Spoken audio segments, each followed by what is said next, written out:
Hi everyone, स्वागत है आप सभी का।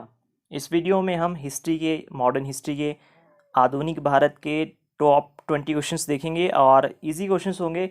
बार बार एग्जाम में पूछे जाते हैं, आपको पता होना चाहिए इनके बारे में। और आई होप आप 20 में से 20 स्कोर करेंगे बिकॉज आपने अच्छे से प्रिपेयर किया होगा। तो आइए स्टार्ट करते हैं। हमारा फर्स्ट क्वेश्चन है, हु डिस्कवर्ड इंडिया। ठीक है, भारत की खोज किसने की थी? तो भारत की खोज आपको पता है वास्को डी गामा ने की थी। कब वो भारत आया था? वो आया था भारत 1498 में, और जिस रास्ते से वो आया था, केप ऑफ गुड होप, इस रास्ते से वो भारत आया था। बात करते हैं कोलंबस की। कोलंबस ने किसकी खोज की थी? कोलंबस ने खोज की थी आपकी अमेरिका की। ठीक है, ये भी आपसे पूछा जा सकता है। आइए नेक्स्ट क्वेश्चन देखते हैं हम। बैटल ऑफ प्लासी, प्लासी का युद्ध कब हुआ था? तो आपके पास तीन ऑप्शन है, 1764, 1760, 1757। तो राइट आंसर है 1757। 1764 में आपका किसका युद्ध हुआ था? ये हुआ था आपकी बक्सर की लड़ाई। ठीक है, बक्सर की लड़ाई आपको याद रखनी है। आपको मुझे बताना है पानीपत की तीन लड़ाइयाँ हुई थी, वो कब कब और किस किस के बीच में हुई थी। नेक्स्ट क्वेश्चन है आपके पास, first governor general of India. बार बार ये क्वेश्चन पूछा जाता है। तो आपके पास दो ऑप्शंस हैं, बस प्रॉब्लम ये होती है कि जब ये दोनों ऑप्शंस एक ही क्वेश्चन में दे दी जाए और आपसे ये क्वेश्चन पूछ दिया जाए तो आपको प्रॉब्लम्स हो सकती है। तो देखिए, आपने याद रखना है, जो पहले बंगाल के गवर्नर जनरल होते थे, बंगाल के, ठीक है, गवर्नर जनरल होते थे, अब वही क्या बने? Governor general of India. ठीक है, आपने वही याद रखना। जैसे आज हमारे टाइम में वेस्ट बंगाल है, तो आपने वहाँ से याद रख लेना ना, कौन है वो है आपका विलियम बेंटिक। इसका जो है वो राइट आंसर। जब आपसे पूछा जाए गवर्नर जनरल ऑफ इंडिया, तो आपने याद रखना है कि जो विलियम बेंटिक थे वो पहले गवर्नर जनरल थे बंगाल के, तभी वही बाद में William Bentinck governor general of India बने। डॉक्ट्राइन ऑफ लैप्स आपने पढ़ा होगा। हड़प नीति, हड़प नीति ये होती थी, जैसे मान लीजिए कोई राजा है और उसकी जो संतान है आगे, यानी उसके कोई पुत्र नहीं है, बेटा नहीं है, तो अंग्रेज क्या करते थे कि जो उसका राज्य होता था वो हड़प लेते थे कि अब उस पर उनका शासन होगा, क्योंकि उसकी कोई बेटा नहीं आगे, ठीक है, कोई उत्तराधिकारी नहीं है। तो वही थी आपकी डॉक्ट्राइन ऑफ लैप्स। और ये किसने शुरू की थी? ये शुरू करी थी लॉर्ड डलहौजी ने। लॉर्ड डलहौजी के टाइम में ये आपने याद रखना है, जो आपकी फर्स्ट ट्रेन थी पुणे टू ठाणे जो चली थी, वो इसी के समय में फ्लैग ऑफ हुई थी। और जो पोस्टल सिस्टम था ये भी इसी के टाइम में स्टार्ट हुआ था, लॉर्ड डलहौजी के टाइम में। लॉर्ड कर्जन का आपको पता है बंगाल विभाजन के लिए, बंगाल पार्टीशन के लिए फेमस। ठीक है, ये आपको पता है। तो ऑप्शन इसका जो राइट आंसर था लॉर्ड डलहौजी।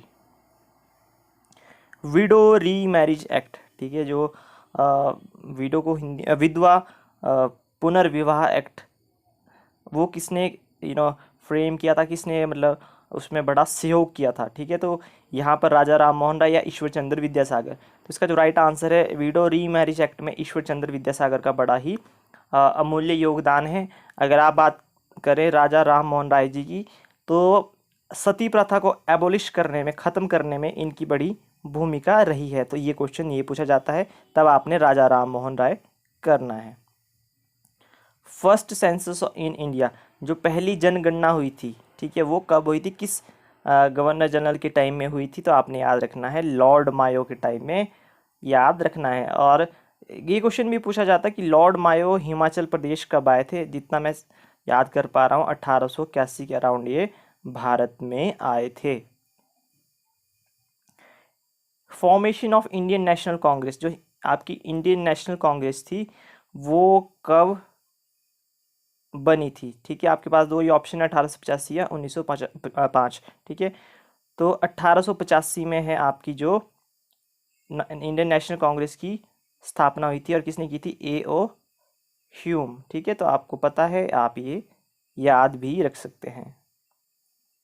बंगाल पार्टीशन आपको पता है, बंगाल पार्टीशन कब हुआ था? ये हुआ था बंगाल विभाजन 1905 में हुआ था। उस टाइम कौन था आपका गवर्नर जनरल? ये थे लॉर्ड कर्जन। ठीक है, और याद रखना बंगाल पार्टीशन के ही विरोध में स्वदेशी मूवमेंट आपका चला था। ठीक है, मतलब आप अपने जो खुद की वस्तु को जो आपने बनाया है उन्हें आप यूज़ करेंगे, और अंग्रेज़ों का बनाया हुआ सामान आप यूज़ नहीं करेंगे। तो बंगाल पार्टीशन के अगेंस्ट या उसके विरुद्ध इन्होंने चलाया था। तो आप ये भी याद रख सकते हैं। और 1906 में ही आपका जो है वो स्वदेशी आंदोलन चल पड़ा था। ठीक है, तो आप ये जरूर याद रखें। जलियांवाला बाग जो हत्याकांड हुआ था, ठीक है, वो कब हुआ था? ये हुआ था, आपको पता ही है। इसका जो राइट आंसर है, इस बार भी पूछा गया था, 13 अप्रैल 1999, 13 अप्रैल 1919 को। PM of England when India got freedom, ठीक है, आपको बताना इंग्लैंड के प्रधानमंत्री कौन थे जब आपको सॉरी इंडिया को जो है वो फ्रीडम मिली 1947 में। तो ये क्वेश्चन बार बार पूछा जाता है, तो इसका जो राइट आंसर है क्लाइमेट या क्लेमेंट एटली। एटली याद रखना आप, ये क्लाइमेट या आपको जो भी याद रहे, ठीक है, यही इसका जो है वो राइट आंसर होगा। Last British viceroy of India, ठीक है, ब्रिटिश वाइसरॉय ऑफ इंडिया कौन थे लास्ट? लॉर्ड माउंटबेटन या लॉर्ड वेवल? तो देखिए इसका जो राइट आंसर है लॉर्ड माउंटबेटन। देखिए अब क्या होता है कि आपसे ये भी पूछा जाता है कि जो लास्ट गवर्नर जनरल कौन थे, ठीक है, हमने शायद वो क्वेश्चन अभी आगे हम डिस्कस करेंगे, आएगा तब उसके बारे में अच्छे से चर्चा करेंगे। तो अभी के लिए last British viceroy of India कौन थे? Lord Mountbatten. देखिए last governor general of India, आपको बताना last governor general of free India कौन थे जब आपको इंडिपेंडेंस मिल चुकी थी, आज़ादी मिल चुकी थी 1947 में। तो आपने याद रखना है आंसर होगा सी राजा गोपालचारी। देखिए ये लॉर्ड वेबल या लॉर्ड माउंटबेटन मुझे यहाँ करना चाहिए था, माउंटबेटन, तो कंफ्यूजिंग हो जाता है। अब देखते हैं इस बारे में थोड़ा चर्चा कर लेते हैं। जो सी राजा गोपालचारी थे ये पहले, ठीक है, इंडियन थे जब भारत को आज़ादी मिल चुकी थी, और यही लास्ट इंडियन थे governor general of free India के। ठीक है, पहले हिंदी यही थे और लास्ट भी यही थे, क्योंकि उसके बाद ये पोस्ट खत्म कर दी गई थी। और आपसे पूछा जाए कि लास्ट गवर्नर जो last governor general of free India जो एक अंग्रेज था, तो आपने याद रखना कौन था? Lord Mountbatten. ठीक है, जब पूछा जाए, ठीक है, कि अंग्रेज कौन था, तो आपने याद रखना लॉर्ड माउंटबेटन। जब पूछा जाए इंडियन, तो आपने रखना याद सी राजा गोपालचारी। और आपसे ये भी पूछा जा सकता है कि फ्री इंडिया का यानी कि इंडिपेंडेंट इंडिया का फर्स्ट गवर्नर जनरल कौन था, तो अंग्रेज ही था। ठीक है, वो कौन था? माउंटबेटन। याद रखना माउंटबेटन के बाद जो है वो सी राजा गोपालचारी बने थे। नेक्स्ट है आपका होम रूल लीग जो मूवमेंट था, ये किसने स्टार्ट किया था?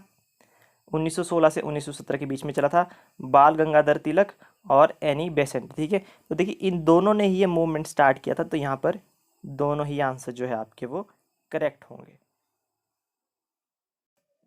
Who establish servant of India society? Servant of India society के आपके संस्थापक कौन थे? तो इसका जो राइट आंसर है वो है आपका गोपाल गोखले या गोपाल कृष्ण गोखले। और महात्मा गांधी जो थे इन्हें ही अपना पॉलिटिकल गुरु मानते थे। ये क्वेश्चन भी पूछा जाता है, तो आप ये याद रख सकते हैं। नेक्स्ट क्वेश्चन है आपका कि which pair is incorrect? Champaran Satyagraha 1917 में हुआ था क्या? खेड़ा सत्याग्रह 1918 में हुआ था क्या? अहमदाबाद मेल स्ट्राइक 1919 में हुई थी क्या? तो बताइए इनमें से सारे कौन से पेयर सारे गलत हैं, सारे सही है, या जो भी आपको सही लगे।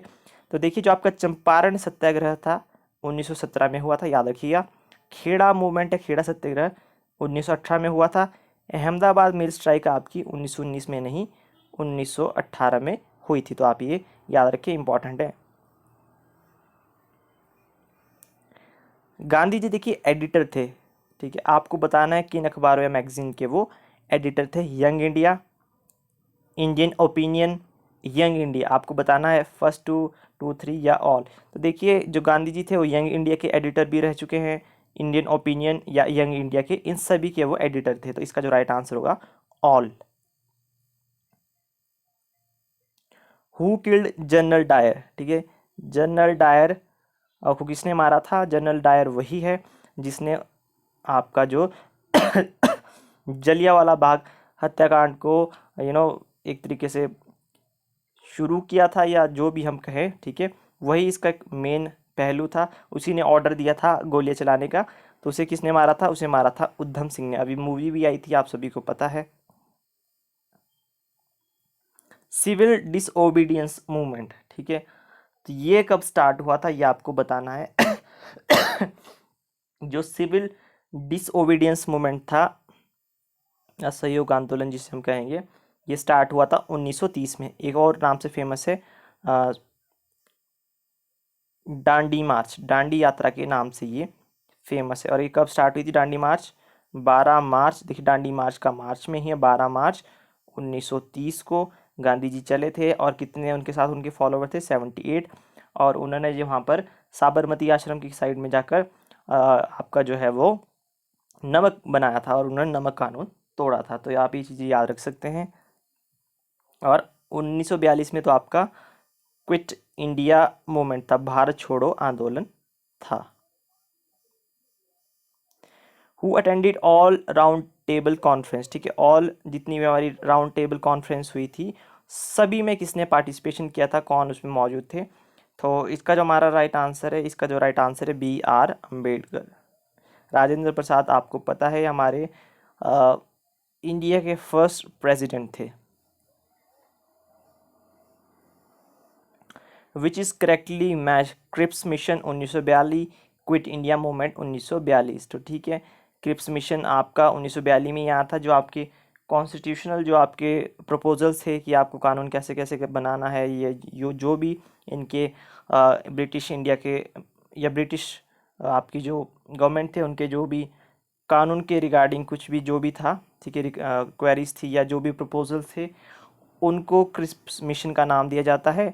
क्विट इंडिया मूवमेंट जिसे हम भारत छोड़ो आंदोलन बोलते हैं वो भी आपका 1942 में हुआ था। और यही टाइम था जब महात्मा गांधी जी ने डू और डाई का स्लोगन दिया था। तो आप ये भी याद रख सकते हैं।